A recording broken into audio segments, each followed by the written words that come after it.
Okay. Yeah. A jet with 60 passengers and 4 crew members collided with an Army helicopter, a Black Hawk, from what I understand, while approaching the Ronald Reagan National Airport near Washington, D.C., sending the 2 aircraft plummeting into the Potomac River and killing everyone on board. It's actually a massive tragedy considering that the jet with the 60 passengers was basically about to land, right? The Army helicopter, the Army helicopter was flying without the Army helicopter basically flew into the plane from the videos that I've seen, right? And it's pretty gruesome. I'm going to show you this right now from the New York Times. You can see it right here. The moment that the 2 aircraft collided. Here, it's going to loop back again. Here's the look at that. You can barely see the helicopter. It seems like the helicopter did not have like the proper it seems like the helicopter did not have like the proper designation for flying, where you're just like constantly supposed to blast out to air traffic control that you're flying. The helicopter was warned about the plane, but they were looking at the wrong plane at the time. Air clearance, yeah. ESB, thank you. A lot of aviation heads in the chat. I don't know the exact details. I can't remember the exact names. Anyway, the collision occurred at around 9 p.m. Wednesday in one of the world's most tightly controlled airspaces. This is Washington, D.C. This is the capital of the United States of America. There are flights happening all the time, in and out, and also there are a lot of helicopters flying around. It was just over 3 miles south of the White House and the U.S. Capitol. A search and rescue effort launched overnight and turned into a recovery operation by mid-Thursday morning, unfortunately. There were some details. Number one, the collision involved a regional jet out of Wichita, Kansas, that was preparing to land, and a military helicopter that was doing a training exercise, according to the Federal Aviation Administration. A few minutes before the jet was to land, air traffic controllers asked American Airlines Flight 5342 if it could do so on a shorter runway, and the pilots agreed. Okay? Controllers cleared the jet to land, and flight tracking sites showed the plane adjust its approach to the new runway. Less than 30 seconds before the collision, an air traffic controller asked the helicopter if it had the arriving plane in sight. The controller made another radio call to the helicopter moments later. Pat 25 passed behind the CRJ, apparently telling the copter to wait for the Bombardier CRJ 701 twin jet engine to pass. There was no reply, and the aircraft collided seconds later.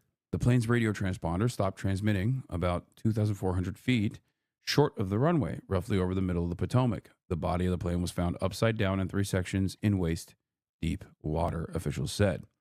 The helicopter's wreckage was also found in the river. NTSB officials said they were working to recover the data recording equipment from both aircraft. Now, there are a lot of issues here, and there are a lot of systemic factors in play. TMZ actually went and got the air traffic control audit, which is kind of crazy to think about. Here it is. Crazy that it's TMZ that actually acquired the audio, but here it is. I don't know if you caught earlier what happened, but there was a collision on the approach in the 33. 6342. Thanks for runway 33, runway 33. Oh, that's public and AP got it first for what it's worth? Oh, okay. American 3130, go around, turn left in 250, climb maintain 3000. Blackjack 3, can you return to base? Blackjack 3, proceed direct. Yeah, sorry for the spam, but I'm an amateur pilot. No media anywhere is stating that the U.S. military just killed 60 or so people, and everyone is focusing on the FAA staffing when the 3 people on the heli should have seen that shit seen the shit out of the plane. Yeah, no, this is entirely. There are still systemic factors at play. I think the FAA firings or the FAA downsizing is a major problem here. I think that plays a role for sure. But yeah, it's entirely the military's fault here for sure. They did it on purpose. I suspect that this is going to draw a lot of conspiratorial minded people. The question we must ask ourselves and everyone else is, why would the American military assassinate 60 American citizens in the most public spectacle you have seen? What is the purpose? I cannot wait for the actual people that were on the flight so that people can continue doing more conspiracy theories saying that like this accountant that was on the plane was actually investigating Jeffrey Epstein or something, and that's the reason why they did that. When in fact, here is CNN revealing one air traffic controller was working two different tower positions at the time of the mid-air collision near Washington, D.C., an air traffic control source tells CNN. But before we do that, before we get to all the additional details, now that I've given you what we know so far, before we investigate the crash in and of itself, let's hear what Donald Trump had to say because he held a press briefing on the aviation disaster. I haven't seen this yet, but let me suspect something. Okay, I'm going to be speculating on something that took place already. I'm assuming that DEI will be mentioned. Let's take a look. I'd like to request a moment of silence for the victims and their families, please. Thank you very much. I speak to you this morning. Isn't it awesome that there's just something that you can always blame when your decisions, like when your administrative decisions could directly lead to these issues? You can always turn around and just be like, nah, it's the fact that black people may or may not have been working the job. Great stuff, man. It's always a fantastic, super easy way to deflect the blame. In an hour of anguish. I was a CH-47 crew chief. The helicopter could not have taken down the plane on purpose. They could have been in the wrong place and the plane would hit them if the ATC didn't catch them and correct in time. Helicopters are very slow compared to airliners. Yeah, I don't know why people think that the helicopter literally directly collided with the plane deliberately. Like, it's insane. I don't think people understand how fast planes are and how slow helicopters are in comparison. And they just think it's like Grand Theft Auto 5, maybe. It's because the video looked like it was flying straight to it. Yeah, from your perspective, it looks like the helicopter is flying straight into the plane. But that's physically not possible unless a plane has been parked, a helicopter, like a plane that is, even when a plane is landing, they're still faster than a helicopter. What's the speed of the plane on approach? Like even when the plane is approaching the runway, is still going like, 150, 140, 120, 100 miles. Like have you never seen a plane land? Like think about how fast it is when it touches the ground, even when it touches the runway. Think about how fast that plane is. And that is after the plane has already like pumped the brakes per se. It's a very fast moving target. 150 landing speed, FAA Andy here. Was an air traffic controller in the Marine Corps and then was a drone pilot. Most of our aircraft don't fly. Dudes are exhausted because they make us. They aren't supposed to. Pull 12 on, 12 off, then do flight ops. The military doesn't care about rules. Most drink before work too in aviation law. Jesus Christ. For our nation.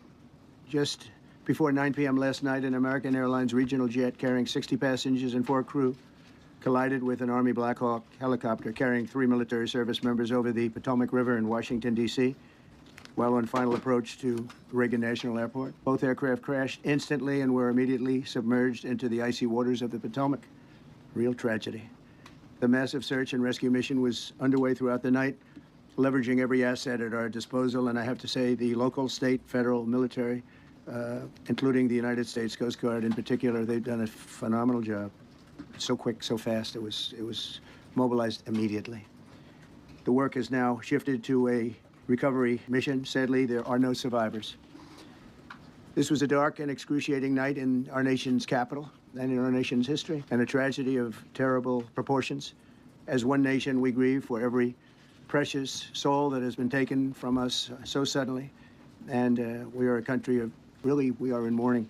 This is really shaking a lot of people, including people, very sadly, from other nations who were on the flight. For the family members back in Wichita, Kansas, here in Washington, D.C., and throughout the United States, and in Russia. We have a Russia contingent, some very talented people. Unfortunately, were on that plane. Very, very, very sorry about that.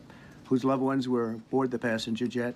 We can only begin to imagine the agony that you're all feeling. Nothing worse. On behalf of the First Lady, myself, and 340 million Americans, our hearts are shattered alongside yours, and our prayers are with you now. And in the days to come, we'll be working very, very diligently in the days to come. We're here for you to wipe away the tears and to offer you our devotion, our love, and our support. There's great support. In moments like this, the Differences between Americans fade to nothing compared to the bonds of affection and loyalty that unite us all, both as Americans and even as nations. We are one family, and today we are all heartbroken. We're all searching for answers. That icy Potomac, it was a cold, cold night, cold water. We're all overcome with the grief for many who have so tragically perished, will no longer be with us. Together we take solace in the knowledge that their journey ended not in the cold waters of the Potomac, but in the warm embrace of a loving God. We do not know what led to this crash, but we have some very strong opinions and ideas, and I think we'll probably state those opinions now, because over the years I've watched as things like this happen, and they say, well, we're always investigating, and then the investigation 3 years later, they announce it. We think we have some pretty good ideas, but we'll find out how this disaster occurred, and we'll ensure that nothing like this ever happens again. The FAA and the NTSB and the U.S. military will be carrying out a systematic and comprehensive investigation. Our new Secretary of Transportation, Sean Duffy, his second day on the job when that happened. It's a rough one. We'll be working tirelessly. He's a great gentleman. The whole group these are great people, and they are working tirelessly to figure out exactly what happened. We will state certain opinions, however. I'm also immediately appointing an acting commissioner to the FAA. Trump signs an order blaming Biden and DEI for flight dangers. No. This can't be real. Like, I mean, this is, I'm sure this is real. Of course it's real. That's very Trump. But like, there's no way people actually believe this, right? Like I think stuff like this is it's going to lead to a diminished results, right? Because you can't constantly say, oh, this is a consequence of woke. This is a consequence of DEI. This is a consequence of woke DEI over and over again. And then expect people to go, yeah, that's right. That is probably what it is. Like there's no, okay, I'm calling it now. I think they're exhausting it too much. They're hitting the woke. You have no idea what's coming, Unc. No, I think the average person is going to be like, all right, dude, come on. I think that you can only exhaust that for so long. People inevitably experience fatigue. Okay? That's what it is. I think looking at look, you want to know why? You want to know why I think this? Because notice how he started this conversation. He started this by, one, reading a piece of paper instead of freestyling. That implies the severity of the tragedy. Number two, in the piece of paper that he's reading, he said things along the lines of, today we are united as one nation. Okay? That also implies the severity of the tragedy. Donald Trump is an insane person who normally doesn't care about anything other than himself. So much so that he would have just gotten in here and been like, he would have gotten in here and just basically started freestyling. The fact that he's even trying to read the paper and stick to script implies the severity of the situation. So when you have something like this, when you have an accident like this happen, that is a truly great tragedy, and you immediately hit the DEI button, other people are going to look at this and go, is it though? Come on, man. You say that about everything. And this is just the first instance. Okay? I'm saying this is the first instance. Oh, just you wait. You haven't played in long enough. He's going to start cooking. No, I know. Guys, I know. He is going to start cooking. Of course he's going to start cooking. It's Donald Trump. He's a narcissistic asshole. Of course he's going to start chirping about a bunch of different things. I already told you I didn't watch this yet, and I knew he was going to blame DEI. But my point is, the people's reception to crisis like this is inevitably going to lead to diminished results for the DEI vein that they keep tapping into. That's all I'm saying. And it's not necessarily about like the faith I place on the people that vote for this guy. I just think that narratives like these are effective if you use them briefly. If you constantly say it over and over again, people get bored of it. Christopher Rocheleau, a 22-year veteran of the agency, highly respected. Christopher, thank you very much. Appreciate it. We must have only the highest standards for those who work in our aviation system. I changed the Obama standards from very mediocre at best to extraordinary.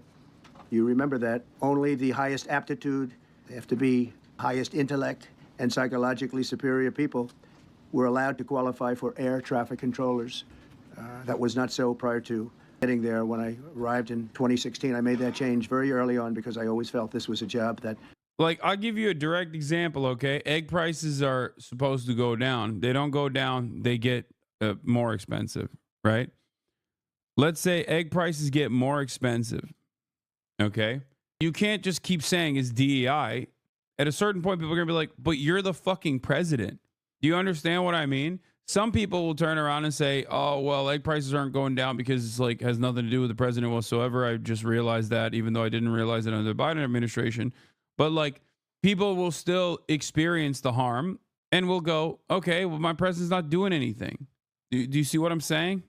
Like, you can blame DEI over and over and over again, and it'll be effective for many people.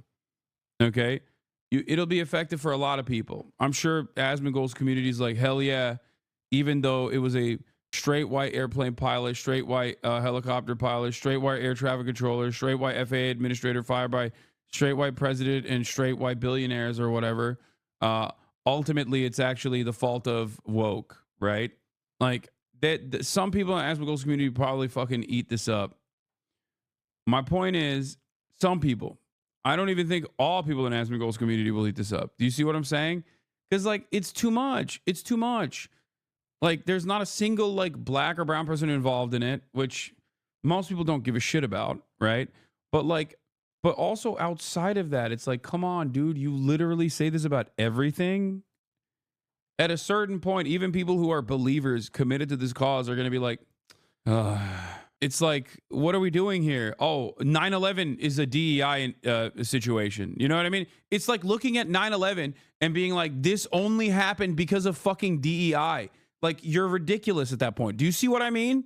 Like, the JFK assassination only occurred because of DEI. It's like, no, there are certain things that transcend beyond that, and people want answers. And when you fucking slam the DEI piece onto it, when you hammered the DEI button over and over and over again, people are going to be like, okay, well, I'm with you, brother. I think that, we got to fucking deport these migrants. And I don't think that I want a black pilot. I don't know. But like, maybe this wasn't DEI, Now, my expectation isn't that they will see that and then start engaging in critical thinking overnight and be like, maybe what else has Donald Trump actually misplaced the blame on DEI on? Like, they're not going to do that. Okay. But it's a starting point. And other jobs too, but this was a job that had to be superior intelligence, and we didn't really have that, and we had it. And then when I left office and Biden took over, he changed them back to lower than ever before. I put safety first. Obama, Biden, and the Democrats put policy first. And they put politics at a level that nobody's ever seen, because this was the lowest level. Their policy was horrible, and their politics was even worse. So as you know, last week, long before the crash, I signed an executive order restoring our highest standards for air traffic controllers and other important jobs throughout the country. So it was very interesting. About a week ago, almost upon entering office, I signed something last week that was an executive order, very powerful, on restoring the highest standards of air traffic controllers, and others, by the way. Then my administration will set the highest possible bar for aviation safety. We have to have our smartest people. It doesn't matter what they look like, how they speak, who they are. It matters intellect, talent, the word talent. They have to be talented, naturally talented geniuses.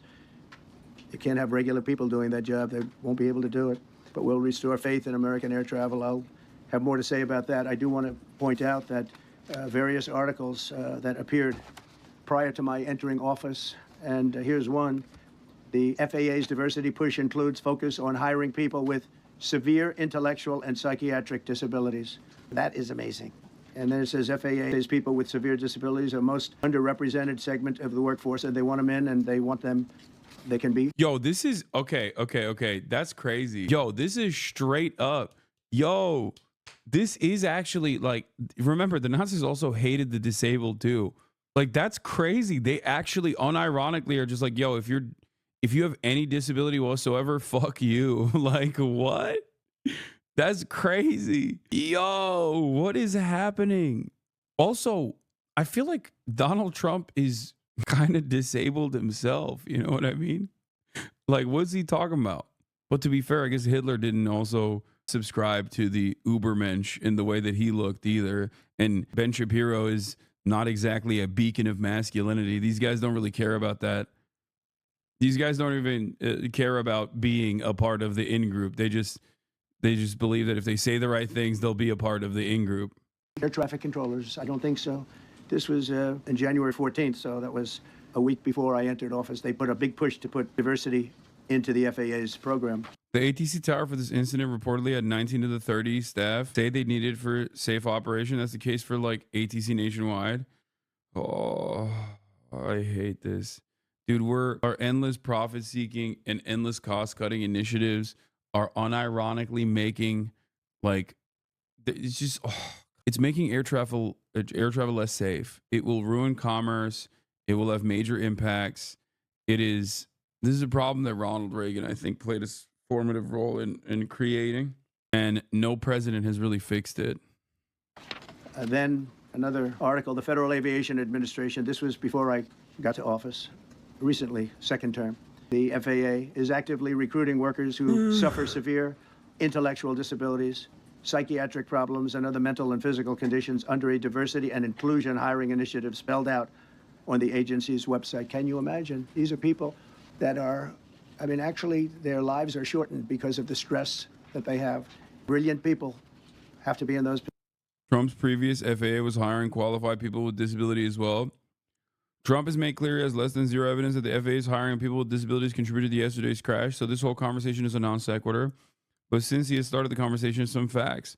The same FAA website language Trump blasted today by hiring people with intellectual and psychiatric disabilities and other significant targeted disabilities was on the FAA website throughout his first presidency. In addition to FAA, under Trump, launched and repeatedly promoted a pilot program to hire capable, qualified people with targeted disabilities in air traffic control positions. The Department of Transportation has pushed, at least since the W. Bush administration, to hire more people with targeted disabilities. And the FAA repeatedly said during Trump's first term that it'd continue to do so, emphasizing, as it did under Biden, that they have to meet the qualifications for the posts. The January 14th Fox News article Trump cited today as evidence of a last-minute Biden FAA diversity hiring push right before the Trump came back into office. It was actually published a year ago, January 14th, 2024. Again, it was criticizing the same language that had been on the FAA website since at least 2013. I'm mostly staying off the site because gestures broadly at the site, but come on now. Alexander, the implication that this policy is new or that it stems from efforts that began under the Biden administration is demonstrably false. Implication that this policy is new or that it stems from efforts that began under President Biden or the Transportation Secretary Pete Buttigieg is demonstrably false. It's been on the FAA's website. That, you? No, it's on the website, the FAA's website. It was there in 2013. It was there for the entirety. What I read. It was there for the entirety of your administration too. So my question is, why didn't you change the policy during your first administration? I did change it. I changed the Obama policy. And we had a very good policy. And then Biden came in and he changed it. And then when I came in 3 days ago, I signed a new order bringing it to the highest level of intelligence. Okay. Bro, does he think the executive orders are like God speaking? Like, does he think the executive orders have like magical powers? Yeah, dude, when you do a messaging bill, like a messaging executive order, it doesn't really change anything at all. Like the spending freeze was consequential. But if you're like, we're going to eliminate DEI from air traffic control, like they're not going to fucking move to instantly fire every single air traffic controller that like is in a wheelchair, you know? I don't understand where this is coming from. RIP, that Trudeau's going to Gitmo. Sad. You know his ass forgot what being president was like when there's constant crisis. Like, he must have. He's like, oh, man. Day 8 of the Burger Reich, by the way. Day 7, massive plane crash. Massive aviation incident. 60-plus people instantly dead. You're going to have a hard time finding a controller in a wheelchair. That's why the disability bid was a thing. What? If they want the best controllers, why don't they pay us the best money? I represent LaGuardia Airport as well as workers for JFK. Trump gutted the Aviation Safety Committee last week. Air traffic controllers, already understaffed, got Trump's buyout this week with a 1-week ultimatum to decide. It's not DEI. It's him. And Elon, too. Opposite. All right, hold on. Elon forcing FAA chief to resign because FAA fined SpaceX didn't help either.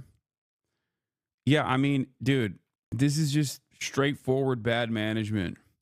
And in times like this, unfortunately, when it's far too late to recognize, some people will find out exactly what the government does, right? Some people will, albeit when it's far too late, find out that these sorts of issues, these sorts of moves, these jobs that are otherwise invisible are actually very important in maintaining safety. When you have the proper tools at the FAA, when you have air traffic control working, it's invisible, okay? It's invisible. So you don't even think about it.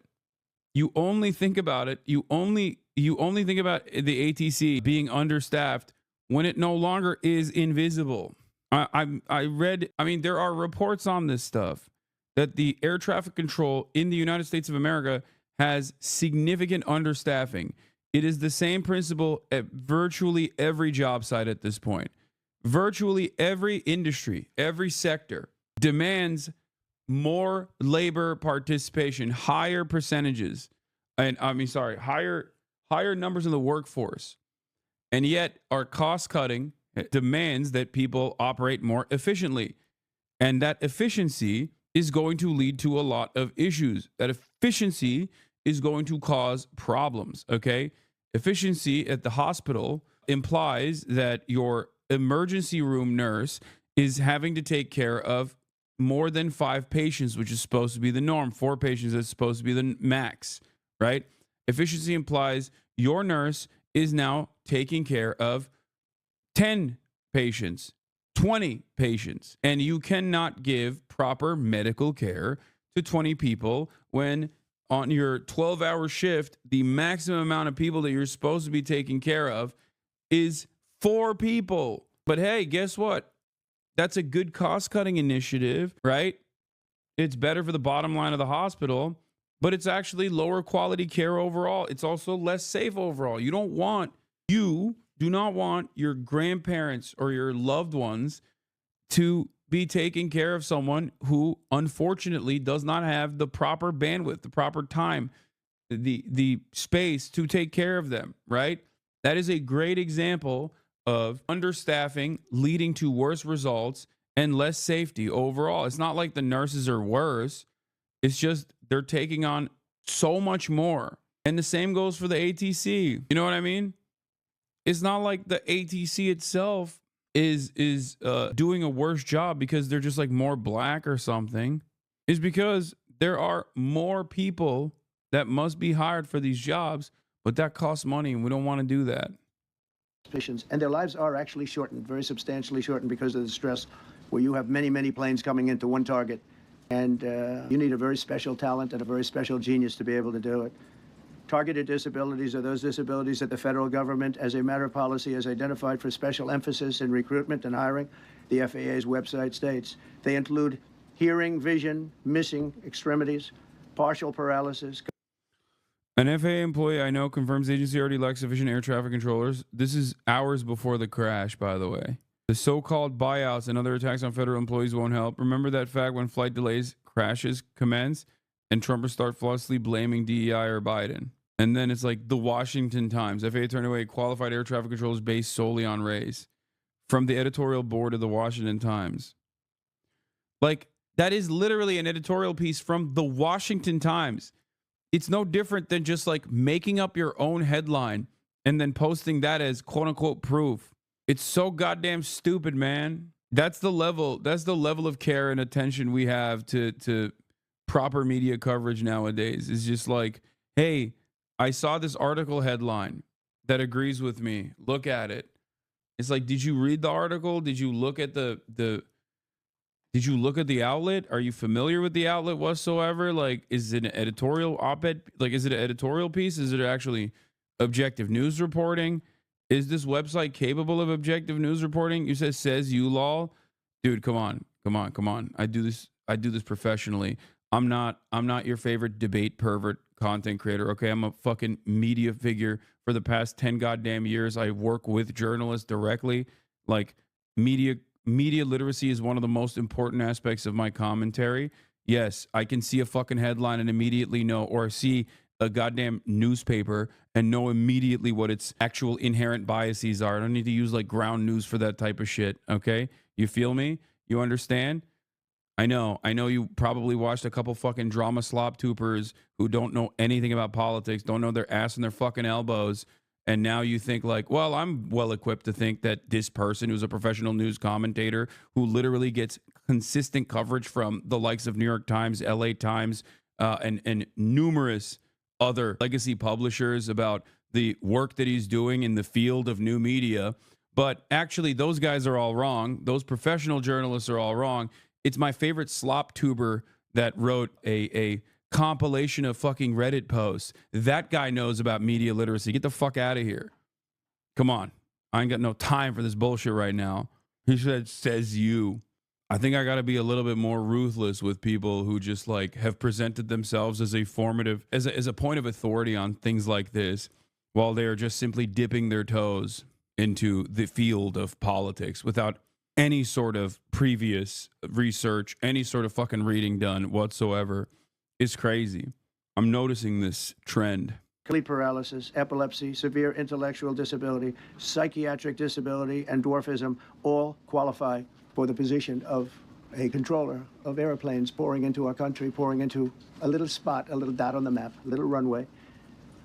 The initiative is part of the FAA's diversity and inclusion hiring plan. Think of that. The initiative is part of the FAA's diversity and inclusion hiring plan, which says diversity is integral to achieving FAA's mission of ensuring safe and efficient travel. I don't think so. I think it's just the opposite. The FAA website shows that the agency's guidance on diversity hiring were last updated on March 23rd of 22. They wanted to make it even more so. And then I came in, and I assume maybe this is the reason. The FAA, which is overseen by Secretary Pete Buttigieg, a real winner. That guy's a real winner. Do you know how badly everything's run since he's run this Department of Transportation? He's a disaster. He was a disaster as a mayor. He ran his city into the ground, and he's a disaster now. He's just got a good line of bullshit. The Department of Transportation is government agency charged with regulating civil aviation. Well, he runs it, 45,000 people, and he's run it right into the ground with his diversity. So I had to say that it's terrible. Then it's a group within the FAA, another story, determined that the workforce was too white, that they had concerted efforts to get the administration to change that and to change it immediately. This was in the Obama administration just prior to my getting there. And we took care of African Americans, Hispanic Americans. We took care of everybody at levels that nobody's ever seen before. It's one of the reasons I won. But they actually came out with a directive, too white. And we want the people that are competent.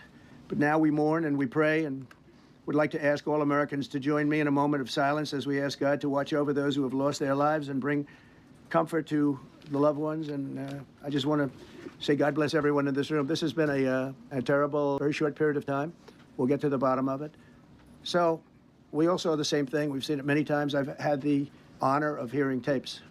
Tapes are scary, very scary tapes. You had a airliner coming in, American Airlines. He was doing everything right. He was on track. He was the same track as everybody else. They came in. It's probably the same track as they've had for 25 years or more. He's coming in the path. And for some Tom Cotton, he admitted moment later. reason, he had a helicopter that was at the same height, obviously when they hit, but pretty much the same height, and going at an angle that was unbelievably bad. When the air traffic controller said, do you see, he was talking about, do you see him?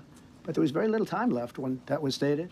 And then also, he said, follow him in. And then almost immediately after that, seconds after that, there was the crash that took place. Well, you follow him in, that means like everything's fine, follow him in. We had a pilot problem from the standpoint of the helicopter, because it was visual. It was a very clear night.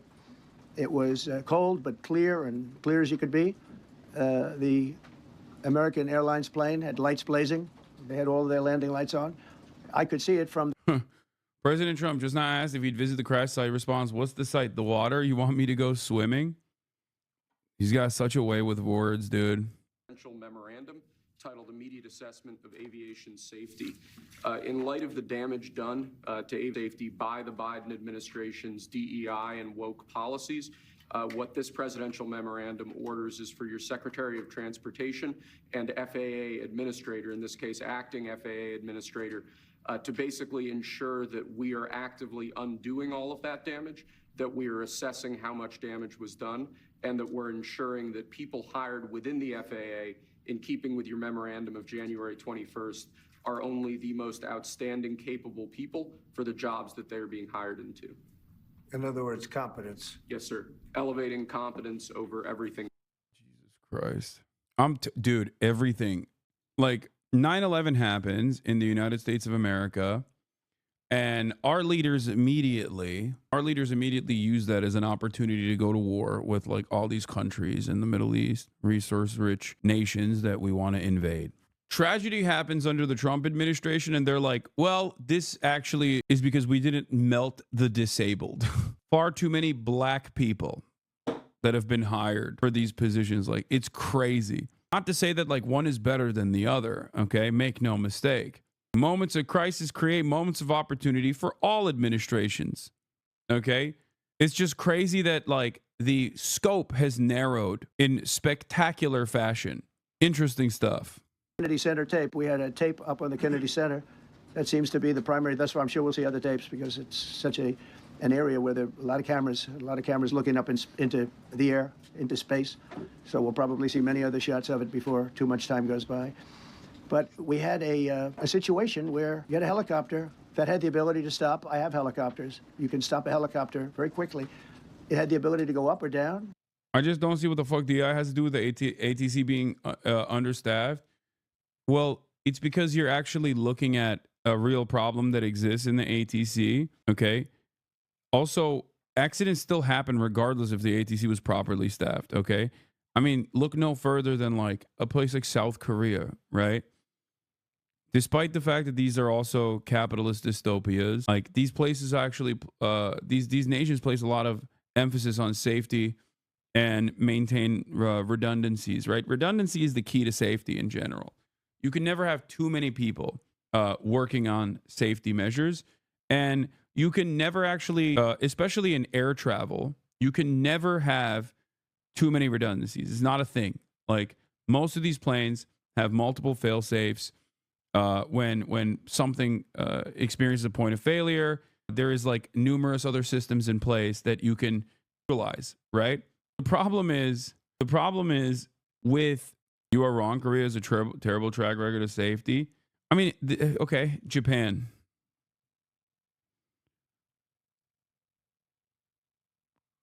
There's never going to be, my point is this. There is never, first of all, I'm pretty sure that Korean safety standards, especially for flights, have gotten much better since that, not the Jeju Island tragedy, but the previous one before then. The reason why I'm using that as a point is that no matter how safe you want to be, there's always going to be some issues. Accidents still happen, okay? But the major problem is safety measures yield positive results, not immediately, but they yield the positive results that are invisible, and those benefits can only be seen in the long term, okay? Because instability and unsafety, like instability and a lack of safety, will cause people to lose confidence in flying in a fucking tin can, okay? And when that happens, the entirety of the airline industry is cooked. But if we are so hyper-focused on short-term profit, okay, over long-term stability, safety is inherently antagonistic to those goals. Safety measures require more people to be hired. Safety measures require the process of procurement to be longer. Safety measures require the process, everything to be slower, right? And that is antagonistic to supercharged profits. It leads to lower profit margins. So safety and regulation is inherently antagonistic to profits. That's it. And the more we care about profits, the more we emphasize the importance of profit margins improving, the less we emphasize the importance of safety. Let's continue. The ability to turn, and the turn it made was not the correct turn, obviously. And it did somewhat the opposite of what it was told. We don't know that would have been the difference because the timing was so tight. It was so little. There was so little time to think. But what you did have is you had vision. The helicopter had vision of the plane because you had vision of it all the way, perfect vision of it all the way from at Kennedy Center where the tape was taken. And for some reason, there weren't adjustments made. Again, you could have slowed down the helicopter substantially. You could have stopped the helicopter. You could have gone up. You could have gone down. You could have gone straight up, straight down. You could have turned. You could have done a million different maneuvers. For some reason, it just kept going and then made a slight turn at the very end. And by that time, it was too late. They shouldn't have been at the same height, because if it was at the same height, you could have gone under it or over it. And nobody realized, or they didn't say that it's at the same height. At the same height, it still wouldn't have been great, but you would have missed it by quite a bit. Could have been 1,000 feet higher. It could have been 200 feet lower. But it was exactly at the same height, and somebody should have been able to point that out. So all of this is going to be studied, but it just seems to me, from a couple of words that I like to use, the words common sense, some really bad things happened, and some things happened that shouldn't have happened. So you had a helicopter going in identical direction. You had a helicopter that was at the exact same height as somebody going in essentially the opposite direction. You had a plane that was following a track, which is a track that every other plane followed. And I don't imagine, I know I've heard today that they might have been following the preceding plane, which was pretty close, but not that close, the preceding plane. But you wouldn't have even been able to see that because of the direction that the helicopter was coming in at. So you had a confluence of bad decisions that were made, and you have people that lost their lives, violently lost their lives. We're going to take a few questions. I'd like to ask our new Secretary of Transportation to say a few words. Sean Duffy, great gentleman, just started. It's not your fault, and I know you agree with me very strongly on intellect and even psychological well-being of the air traffic control. It's such an important position, and I think I can't emphasize stronger. I changed it when I first ran in 2016. I changed it. We had the highest standard that you could have, and then they changed it back. That was Biden, to a standard I read it to you. That was from one of your papers. One of the people in this room actually wrote that. And then I changed it back a few days ago. And unfortunately, that was, we'll see. We don't know that necessarily it's even the controller's fault. But one thing we do know, there was a lot of vision, and people should have been able to see that, you know, at what point do you stop? At what point do you say, wow, that plane's getting a little bit close? So this is a tragedy that should not have happened. Please, Sean. Thank you, Mr. President. And I would just note the President's leadership has been remarkable during this crisis.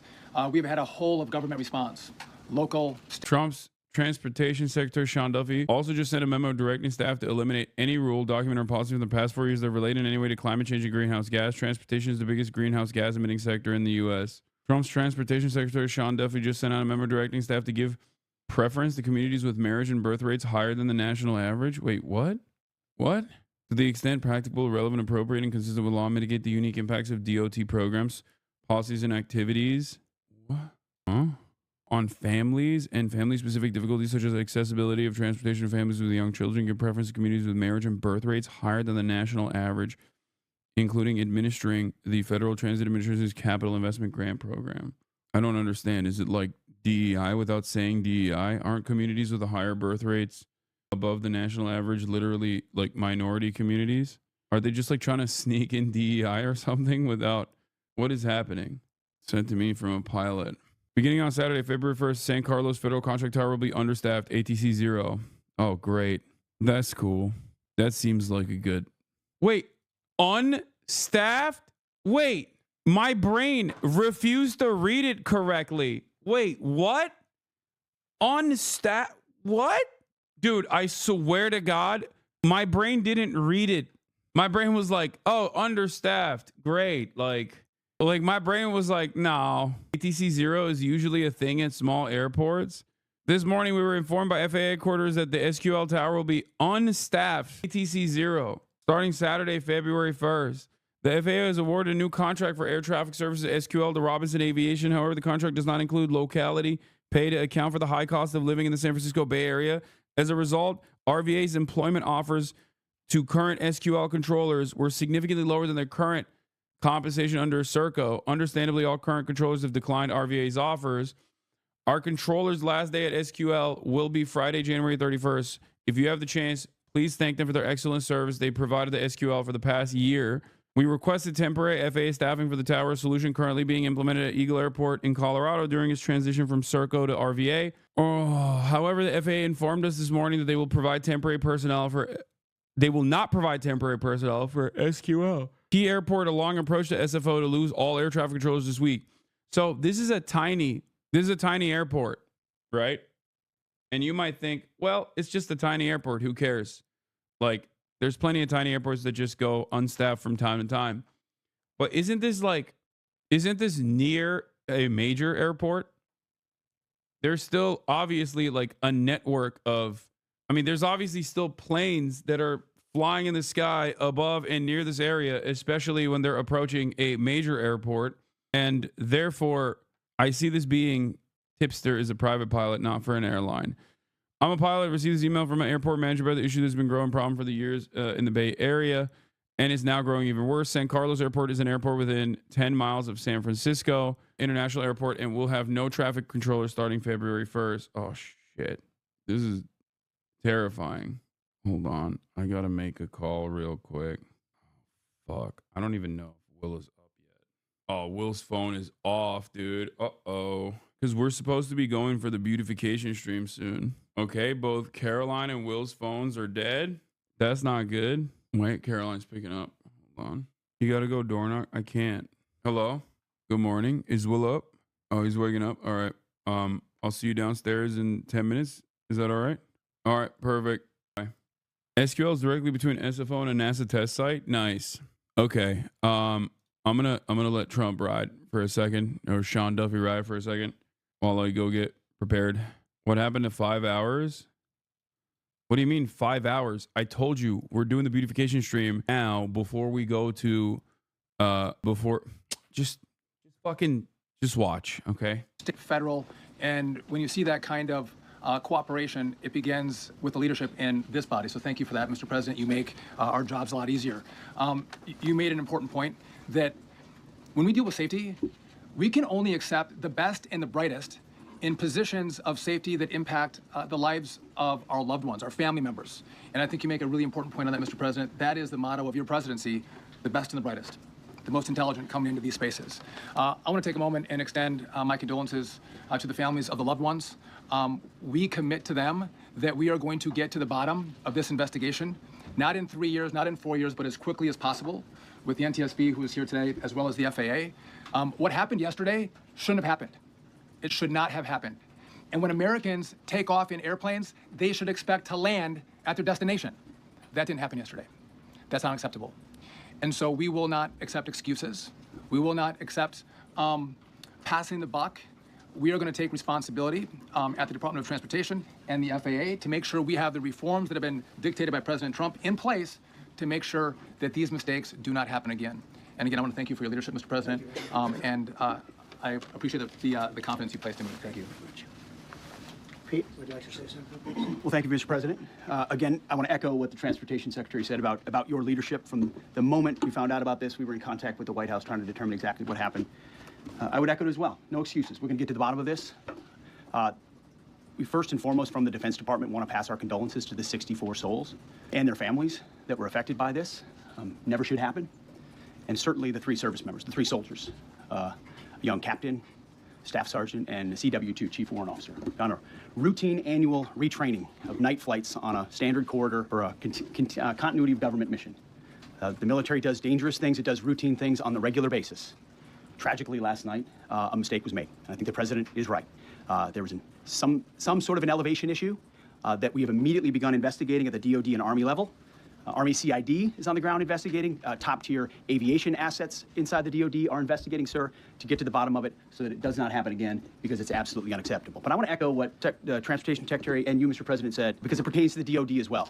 We will have the best and brightest in every position possible. As you said in your inaugural, it is colorblind and merit-based. The best leaders possible, whether it's flying Black Hawks and flying airplanes, leading platoons, or in government. The era of DEI is gone at the Defense Department, and we need the best and brightest, whether it's in our air traffic control, or whether it's in our generals, or whether it's throughout government. So thank you for your leadership and courage on that, sir, and we'll stand by you on it. Thank you. JD, please. Well, thank you, Mr. President, for your leadership. I just want to reemphasize something the President said, and you've heard from the Secretary of Transportation and of Defense. There really was a whole of government response. We were all on the phone. We were all communicating yesterday, trying to get to the bottom of this immediately, but also try to communicate with the American people about what happened. Something the President said that I think bears reemphasizing, which is that when you don't have the best standards in who you're hiring, it means, on the one hand, you're not getting the best people in government, but on the other hand, it puts stresses on the people who are already there. And I think that is a core part of what President Trump is going to bring and has already brought to Washington, D.C. is we want to hire the best people because we want the best people at air traffic control, and we want to make sure we have enough people at air traffic control who are actually competent to do the job. If you go back to just some of the headlines over the past 10 years, you have many hundreds of people suing the government because they would like to be air traffic controllers, but they were turned away because of the color of their skin. That policy ends under Donald Trump's leadership because safety is the first priority of our aviation industry. Thank you, Mr. President. Are you saying this crash was somehow caused and the result of diversity hiring? And what evidence have you seen to support these claims? It just could have been. We have a high standard. We've had a much higher standard than anybody else. And there are things where you have to go by brain power. You have to go by psychological quality. And psychological quality is a very important element of it. These are various very powerful tests that we put to use, and they were terminated by Biden. And Biden went by a standard that's the exact opposite. So we don't know, but we do know that you had two planes at the same level. You had a helicopter and a plane. That shouldn't have happened. And we'll see. We're going to look into that, and we're going to see. But certainly for an air traffic controller, we want the brightest, the smartest, the sharpest. We want somebody that's psychologically superior. And that's what we're going to have. Yeah, yeah, please, go ahead. Yes, there's no direct air travel between the two countries. We've already been in contact with Russia, and the answer is yes, we will facilitate. Yes, please, go ahead. The situation is often talked about, obviously, but it bears repeating in this process that I find particularly strange is the reality that someone like Pete Hegseth talking about DEI standards and unqualified people being hired for positions within the government is so insane. It's like, bro, do you hear yourself? Like, are you okay? Like, what are you then? Like, what do you mean? Oh, we need superior hiring practices, I say, as I am a guy who straight up unqualified for the position. Like, the Trump administration across the board has hired some of the least competent people I have seen for key positions. Okay? Like, what the fuck do you mean? It makes no sense to me. I mean, it does make sense, obviously, because they have one quality that clearly transcends all others in terms of importance, which is that they are telegenic and white. How are you getting home, King? I mean, I don't know. It's going to be difficult. It's getting more difficult by the day. He does look like Dick Cheney, the guy who's rubbing his hands. You're right. Sean Duffy is literally an MTV reality TV show, Andy. It's insane. Is it insane, or is it just, how things are in the United States of America? Have you seen the Femme Shapiro video yet? No. More like, why are you coming home, King? Because it's my obligation, it's my job. I got to do it. All right. What time is it? It's 7:30 out here. I have to move to the next segment. I want to hear from Ms. President. Because we have a lot going on. We got to lock in. You're asking me a question about Rwanda, and it is a very serious problem. I agree, but I don't think it's appropriate right now to talk about it. But it is a very serious problem. Mr. President, we don't even yet know the names of the 67 people who were killed, and you are blaming Democrats and DEI policies and air traffic control, and seemingly the member of the U.S. military who was flying that Black Hawk helicopter. Don't you think you're getting ahead of the investigation right now? No, I don't think so at all. I don't think with the names of the people. You mean the names of the people that are on the plane?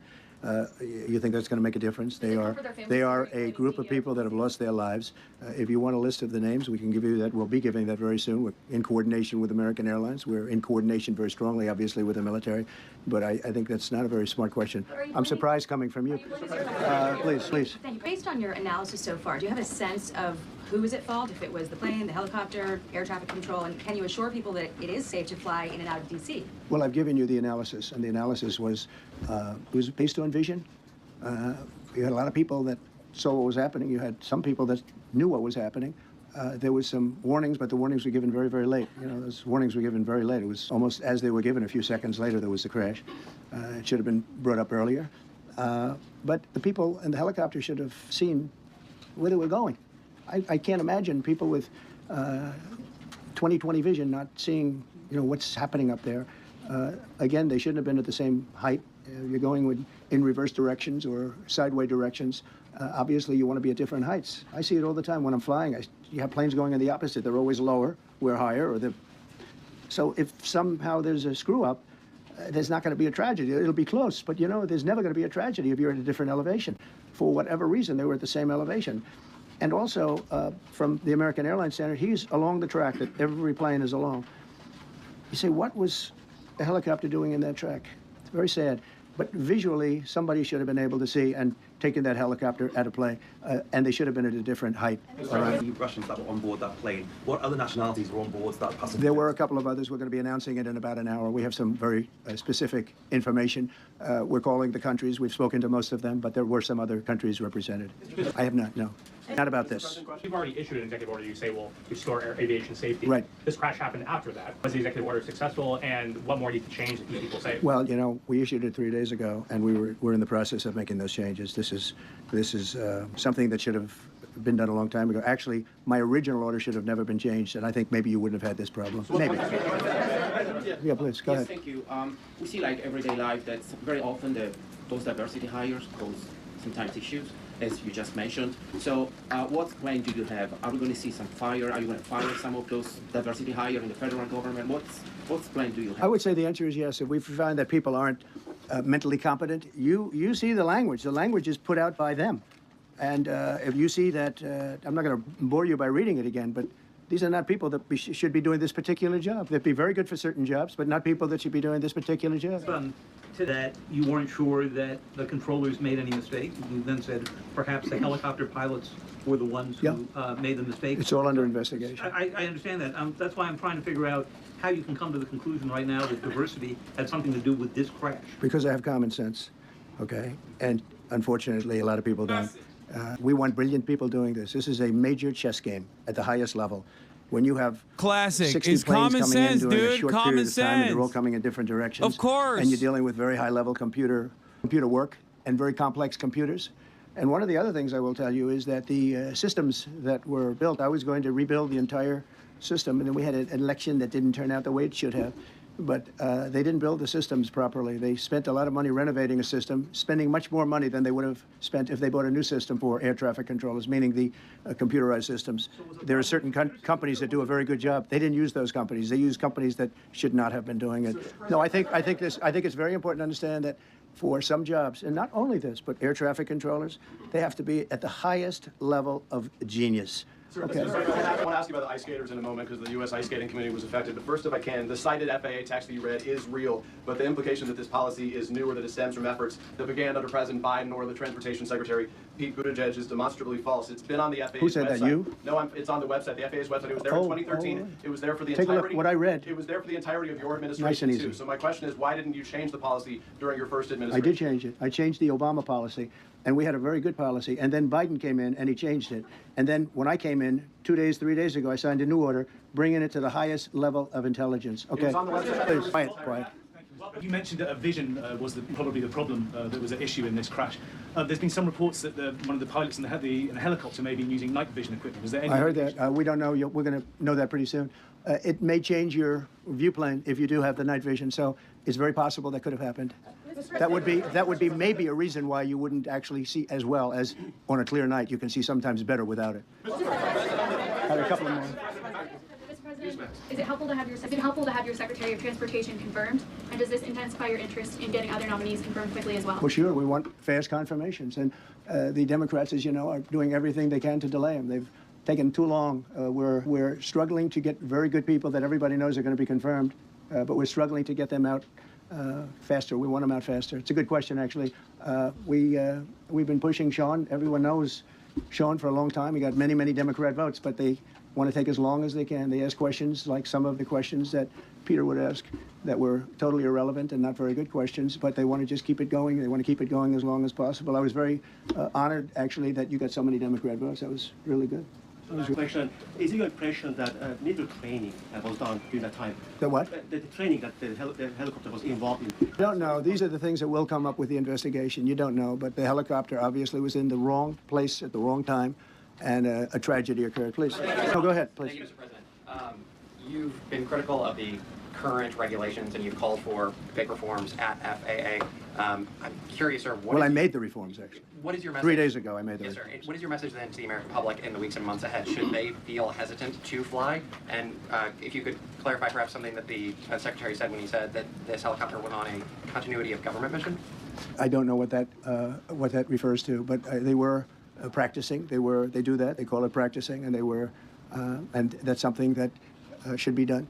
It's only continuity in the sense that we want to have very good people, and that has to be in continuity, and that's what they refer to. But it was basically practice, and it was a practice that worked out very, very badly. Okay? Should people be hesitant to fly right now? No, not at all. I've not hesitated to fly. This is something that it's been many years that something like this has happened, and the collision is just something that we don't expect ever to happen again. We are going to have highest level people. We've already hired some of the people that you've already hired for that position long before we knew about this. I mean, long before. From the time I came in, we started going out and getting the best people because I said it's not appropriate what they're doing. I think it's a tremendous mistake. Okay. What's up, chat? I'm going down to the lobby right now.